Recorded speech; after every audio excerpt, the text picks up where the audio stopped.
Night டின்னருக்கு காலையில் வச்ச மீன் குழம்பு இருந்துச்சு. அதனால் சுட சுட சாதம் வச்சுட்டு முட்டை ஆம்லேட் போட்டு எங்களோட டின்னரை வந்து முடிச்சுக்கிட்டோம். முன்னாடிலாம் பேபி முட்டை ஆம்லேட் போட்டு கொடுத்தா சாப்பிட மாட்டார், ப்ளைனாக தான் இருக்கணும். இப்போ வந்து வெங்காயத்தை சின்ன சின்னதாக கட் பண்ணி ஆம்லேட் போட்டு கொடுத்தா நல்லாவே சாப்பிட்டுக்கிறாரு. அப்படியே நானும் வந்து என்னோடய சாப்பாடையும் வந்து சாப்பிட்டு முடிச்சுட்டு நைட்டு வேறு நமக்கு அடுத்ததான் என்ன வேலை, கிச்சன் க்ளீனிங் தான். அவ்வளோ பாத்திரத்தையும் கழுவி வச்சுட்டு கிச்சனை க்ளீன் பண்ணி வச்சுட்டு தூங்க போனால் தான் காலையில் எந்திரிச்சு வந்து சமைக்கும்போது நல்ல ஒரு மைண்ட் செட் இருக்கும். இல்லை அப்படின்னா கிச்சன் வந்ததுமே எரிச்சலாக தான் வரும். எல்லாருமேலேயும் எரிஞ்சு விழுற மாதிரி இருக்கும்.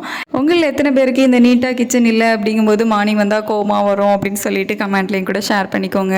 எல்லா பாத்திரமும் கழுவி முடிச்சுட்டு அப்படியே சிங்கையும் வந்து டீப் க்ளீன் பண்ணிவிடுவேன். ஸோ டெய்லி சிங்கை மட்டும் கண்டிப்பாக டீப் க்ளீன் பண்ணிவிடுவேன். இல்லைனா ஒரு மாதிரி அழுக்கு படிஞ்ச மாதிரி இருக்கும். அதுக்கு நான் யூஸ் பண்ணுறது இந்த தேங்காய் நார் தான்.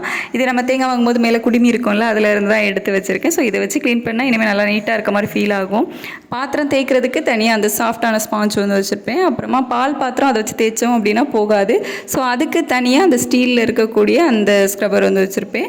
அப்புறம் சிங்கை வந்து க்ளீன் பண்ணுறதுக்கு இந்த தேங்காய் நார் தான் வந்து நான் யூஸ் பண்ணிகிட்ருக்கிறேன். கவுண்டர் டாப் மட்டும் 2 days ஒன்ஸ் தான் நான் வந்து டீப் க்ளீன் பண்ணுவேன். அதை வந்து நாளைக்கு தான் பண்ணணும்.